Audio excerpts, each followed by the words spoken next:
Iisa lamang po kasi ang politiko na may kakayahang mag-mobilize ng sabay-sabay na national at local political machinery para po sa ating Pangulong BBM. BBM. At iyon po, si dating Speaker Martin Romualdez. Hindi po siya basta protector. Siya po yung nag-align ng ating Kongreso sa legislative agenda ng ating Pangulo. Di ba po? Yun ang dahilan mga kababayan kung bakit mabilis na ipasa yung mga LEDAC priority bills. Kita ninyo, tumaas yung yung performance, trust and performance ratings ng ating Pangulo. Pati si Martin Romualdez, tinalo mga kababayan yung accomplishments ng Senado. Kaya number 1 noon yung ating Pangulo sa survey, tinalo si Sara Duterte at pati si Martin, tinalo si Sara Duterte. Iyon ang dahilan kung bakit laging pinag-iinitan si Martin Romualdez. Kasi sumisikat po si Martin Romualdez. At tingin nila, baka niya maging successor, kaya kailangan i-demolish natin.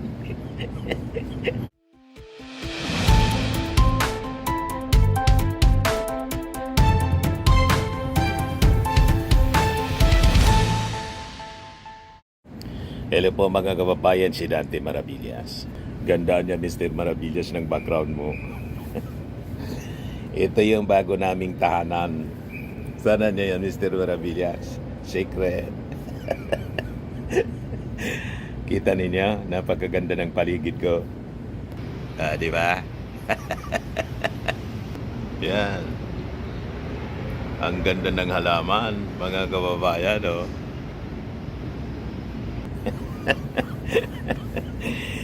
Ito yung bago nating tahanan mga kababayan. Anyway, pag-usapan natin yung mga mainit na topics, mga mainit na balita. Kahit Sunday po, mainit pa rin yung politika. Di ba pa? Pag-usapan natin yung mga possibilities before February 6. Bakit niya Mr. Maravillas, ano yung ganap sa February 6? Yung po, pag-lapse ng impeachment, 1 year bar sa impeachment po ni Sara Duterte. Di ba po, mag-lapse na, mag-expire na. Nagkikita natin ang possible preemptive strike ng kampo ng mga Duterte. Siyempre, gagalaw din sila. Halangan man magpapabaya lang. Di ba? So may tinatawag din sila mga kababayan kung sa gira. May alintulad natin mga kababayan noong panahon ni George W. Bush. Preemptive strike. Ano ba po? So makikita natin yung mga galawan po nila before February 6 mga kababayan. Kasi po sa totoo lang po mga kababayan, sa politika bibihira po yung sabay-sabay na mga pangyayari na walang disenyo. Laging may nagkukumpas po. Diba? That is normal, mga kababayan sa politika.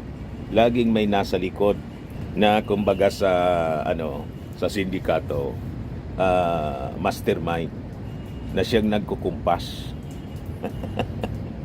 So ngayon po na may draft date na ang impeachment laban kay Sara Duterte. Ang tanong ngayon mga kababayan, hindi kung may gagalaw, kundi sino yung unang gagalaw po. So, ibig sabihin mga kababayan, kung February 6 yung target para sa impeachment, it will be logical na isipin natin mga kababayan na may preemptive plan ang kampo ng mga Duterte laban sa ating Pangulong Bongbong Marcos bago pa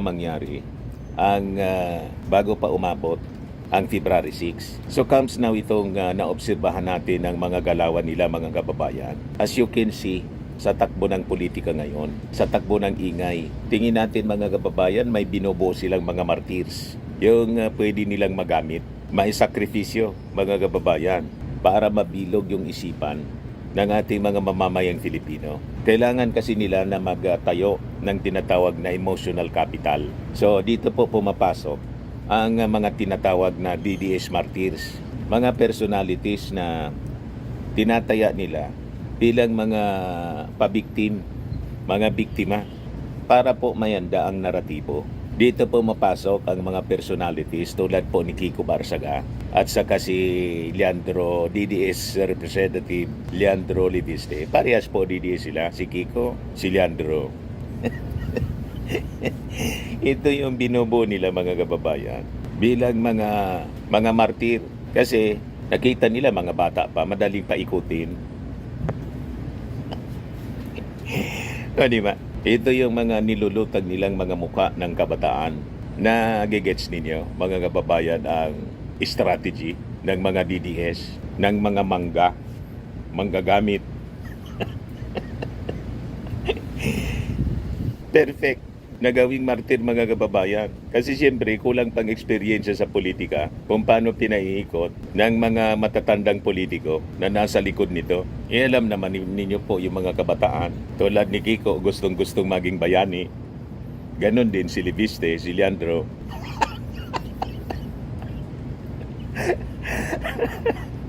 Sabi ko sa inyo, nung kabataan ko, pag ganon din ako, nasa mainstream media tayo, butit na advisean ako ng matinong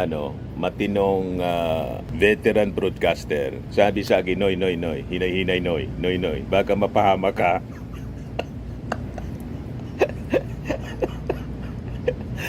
Kaya kita ninyo si Loren Ligarda nag-seek ng advice kay veteran Senator Ping Lacson. Ay sabi ni Leviste, ni Leandro Leviste, wag daw bara-bara, in-advisean daw siya. In-advisean daw siya ni Ping Lacson. Makikinig naman na niya ako. Pero tingin ko, parang hindi. Yung mga nasa likod nito, ng mga mastermind, mga kababayan, ginagamit bilang mga martir. Anyway, yan niya si Kiko Barsaga, patapo na. Gamitin na natin. Si Leandro Leviste, bata pa. Tamang-tama niya itong gamitin. Pero later on, nilalaglag man lang po yan.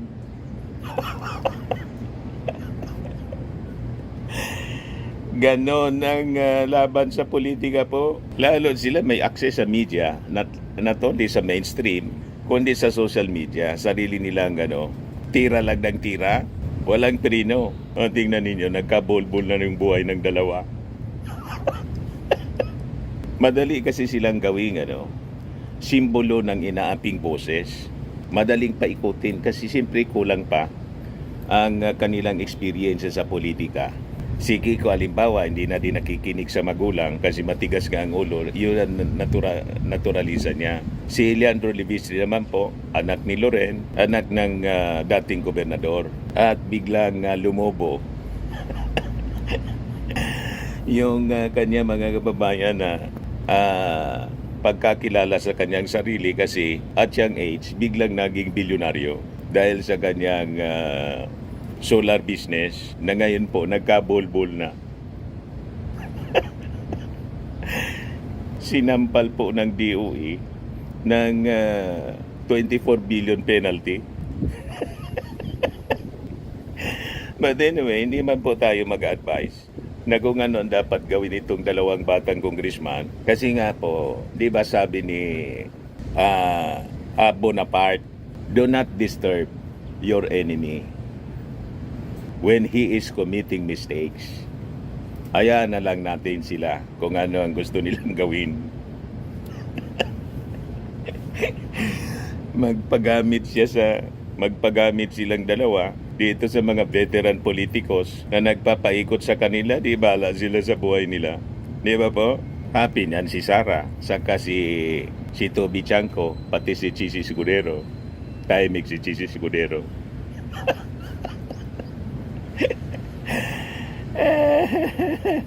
So kung titingnan natin mga kababayan, itong dalawang batang congressman, halimbawa si Kiko, hindi basta siya concerned citizen. Isa po siyang aktibong politiko na may malinaw ding ambisyon. Kaya lang kulang sa experience niya sa buhay. Akala niya tama yung kanyang mga pinagagawa. So sa kakulangan mga kababayan ng kanyang legislative achievements, ang pinakamadaling kapital yung mag-ingay. Lalo ganun ang personality niya. In-exploit naman ang kanyang mga handlers nasa likod, mga mangga. manggagamit. So ngayon, pinoproject niya yung kanyang sarili bilang isang anti-corruption crusader. Kaya lang mga kababayan, ang problema, hindi man siya pwede na mag-angkin ng moral high ground. Kasi siya po, malinaw na produkto rin ng matagal ng political machinery ng sariling pamilya. Galing po sa political dynasty din siya, mga kababayan. Kasi po, ang pagiging maingay, hindi man po siya automatic na katumbas ng pagiging malinis. Tama po.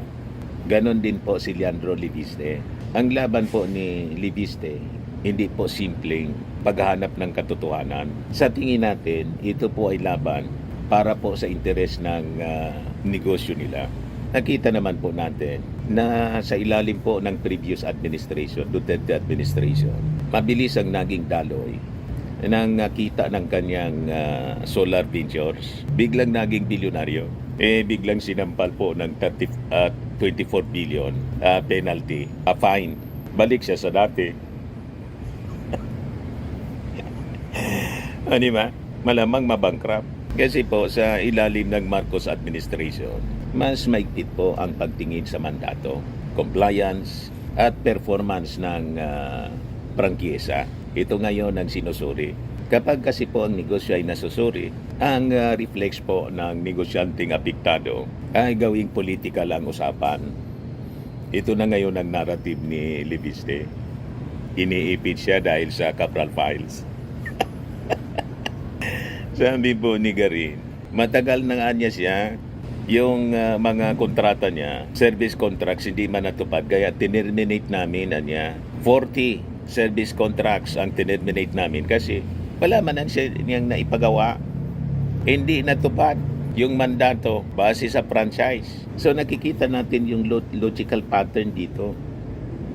Gawing drama yung personal grievance, gawing simbolo yung sarili, ihanda ang masa para sa malaking political attack. Ngayon, ito yung ating observation. Ito yung masasabi natin na pangunahing katotohanan sa sitwasyon ngayon, mga kababayan. Kapag po ang mga veteranong politiko sabay-sabay na nagiging tahimik sa administrasyon at mas maingat sa kabilang kampo, meaning kampo ng mga Duterte, hindi po siya coincidence. Ito po ay calculation. Palibasa mga veterano, nakagain na po ng mga experiences sa paglipas ng panahon.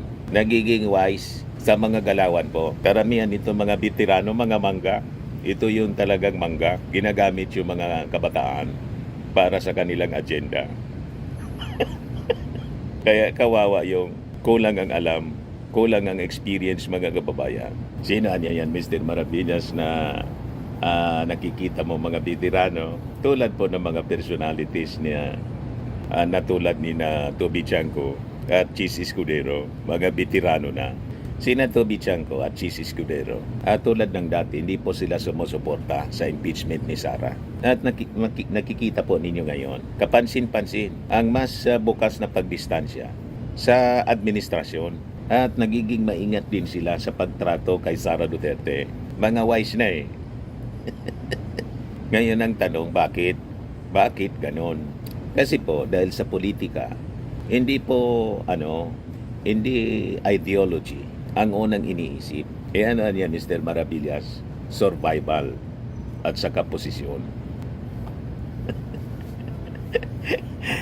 Ganon mag-isip mga kababayan ng mga veteran, politikos. Kasi po, kung sakaling maging presidente si Sara Duterte sa 2028, ang mga hayagang kumakalaban po ay maiiwan. Yan ang natural consequence ng sobrang maingay. Kaya dapat calculated yung mga galawan. Ganyan mag-isip ang mga veterano. So kung may naitayong silent support, may panghawakang kapital sa susunod pong power shift. Tama pa, ganon sila. So makikita natin, may malinaw na interes dito po. Halimbawa lang, maging Pangulo si Sara para kay Chis Escudero, siguro nasa isip niya, pag nangyari niya yan, muli akong magiging presidente ng ng Senado. O di ba? Ngayon, kay Toby Chanko, siyempre, yung matagal na niyang minimiti na hindi niya makuha mga kababayan, kaya galit siya kay Martin Romualdez, yung pagiging speaker. Ako naman na niya. Nagets ninyo kung bakit gumaganon-ganon siya? Ito po yung malinaw na dahilan na sa tingin natin, hindi sila talaga sasabak laban kay Sara. Kahit po may dahilan. Nakita ninyo yung impeachment kaya imbes na forthwith trial shall forthwith proceed na archive. Pero sabi ni Tito Sen, pag nakarating sa kanila yung impeachment, trial shall forthwith proceed. So buti pa si Tito Sen, mga kababayan, na isang komedyante, aktor, hindi man po abogado, naintindihan yung forthwith. Nagets ninyo, mga kababayan? So hindi ko mo abogado. Hindi ko mo abogado, mga kababayan, naintindihan ang forthwith. Binago ni Chis Escudero ang forthwith, ang meaning ng forthwith. Ngayon, pag-usapan natin, bakit po laging si Martin Romualdez, lagi siya yung target ng mga pasabog ngayon kung ano-anong pinapalitaw nilang mga akusasyon. Mansyon naman ngayon daw sa Spain. And then yan, pilit na pilit nilang gustong isangkot po sa sa flood control scandal kahit walang ebidensya. Sa kasalukuyang landscape kasi po, political landscape, iisa lamang po kasi ang politiko na may kakayahang mag-mobilize ng sabay-sabay na national at local political machinery para po sa ating Pangulong BBM. BBM. At iyon po, si dating Speaker Martin Romualdez. Hindi po siya basta protector. Siya po yung nag-align ng ating Kongreso sa legislative agenda ng ating Pangulo. Di ba po? Yun ang dahilan, mga kababayan, kung bakit mabilis na ipasa yung mga LEDAC priority bills. Kita ninyo, tumaas yung yung trusted performance ratings ng ating Pangulo. Pati si Martin Romualdez, tinalo, mga kababayan, yung accomplishments ng Senado. Kaya, number 1 ng ating Pangulo sa survey, tinalo si Sara Duterte, at pati si Martin, tinalo si Sara Duterte. Iyon ang dahilan kung bakit laging pinag-iinitan si Martin Romualdez. Kasi sumisikat po si Martin Romualdez. At tingin nila, baka niya maging successor, kaya kailangan i-demolish natin. Ang kita ninyo, mga kababayan, siya po ang tulay ng Malacanang sa halos lahat ng district congressmen. Siya din po ang pangunahing amplifier ng legacy ng ating Pangulong Bongbong sa loob po ng legislative. Ito yung logic ng demolition na sinasabi natin. Kaya target lagi si Martin Romualdez ng paninira. Kasi po, kung hindi kayang pabagsakin ang Pangulo ng diretso, wasakin ngayon ang haligi na nagdadala ng kanyang suporta. So ang pag-atake, mga kababayan, kay Martin Romualdez, hindi po siya personal sa tingin natin. Ito ay strategic talaga. Tanggalin ang speaker para pahinain ang Kongreso. Ihiwalay ang Pangulo. Then, ihanda ang impeachment narrative. Yun po ang nangyayari ngayon. So ito yung padrong galaw, pattern ng galawan, mga kababayan. So kapag pinagsama-sama natin, mga kababayan, yung mga pangyayari, malinaw po yung yung hulma, yung pattern niya, kitang-kita. Una, yung paglikha ng youth martyrs sa persona po nila Kiko Barsaga at saka ni Leandro Leviste, na mga bata pa kasi sila, madaling gamitin, paikutin. Base sa kanilang agenda para po sa emotional capital. Then pangalawa, tahimik po na realignments ng mga traditional politicians. Then pangatlo, sistematikong demolition laban po sa speaker bilang pangunahin pong depensa ng ating Pangulong Bongbong. Nagets ninyo yung galawan po nila? May pattern po. So makikita natin, hindi po ito sabog na pangyayari. Isa po itong magkakakabit-kabit na hakbang. So with this, mga kababayan, importante na ipaalala natin sa ating mga mamamayang Filipino. Hindi po lahat ng maingay ay totoo at hindi rin po lahat ng tahimik ay walang galaw. Ang iba ay tahimik na gumagalaw, mga kababayan. At yun ang nangyayari ngayon. May maingay, may tahimik. So ang impeachment, mga kababayan, going back sa ating discussion sa impeachment, hindi lang po siya legal na proseso. Hindi lang po siya legal na proseso, kundi isa po siyang tawag dito, psychological warfare. At bago pa man po ihain yung papel, inihanda na dapat yung isipan ng publiko. Ng impeachment po kay Sara ay hindi po politika. Hindi lang siya politika, kundi po pagsunod sa proseso ng paghanap ng hustisya. Yan po ang totoo niyan. Kaya po sa totoo lang, sa politika po walang aksidenteng timing. So kapag may ingay po bago yung February 6, malinaw po, may naunang bala bago ang impeachment. At yan na dapat po yung bantayan ng ating administrasyon. Tama po, mga kababayan. Matindi pala niya, Mr. Marapilla. Ganon kalalim sila gumalaw, mga kababayan. Kasi mga veterano na rin po ang mga nasa likod. Pero may mga ginagamit sila na mga baguhan tulad po ni Kiko Barsaga. Medyo may ano ang tawag noon, may amats. Gusto na pong gusto nang patalsikin ng tuluyan ni NUP President Ronaldo Pono. Yun ang latest na balita. Dapat niya expel na ito ng tuluyan. At saka si Leandro Liviste, mga kababayan, na batang pabida. Hindi niya alam, pinaikot siya ng mga kalyado niyang politiko, ng mga veterano, para magamit, mga kababayan, sa kanilang agenda. Anyway, ganon talagang buhay, mga kababayan. Wala man siya sa buhay niya. Di ba? So, yan po yung ating maiksing video ngayon. Ako po si Dante Maravillas. Bye-bye po. God bless.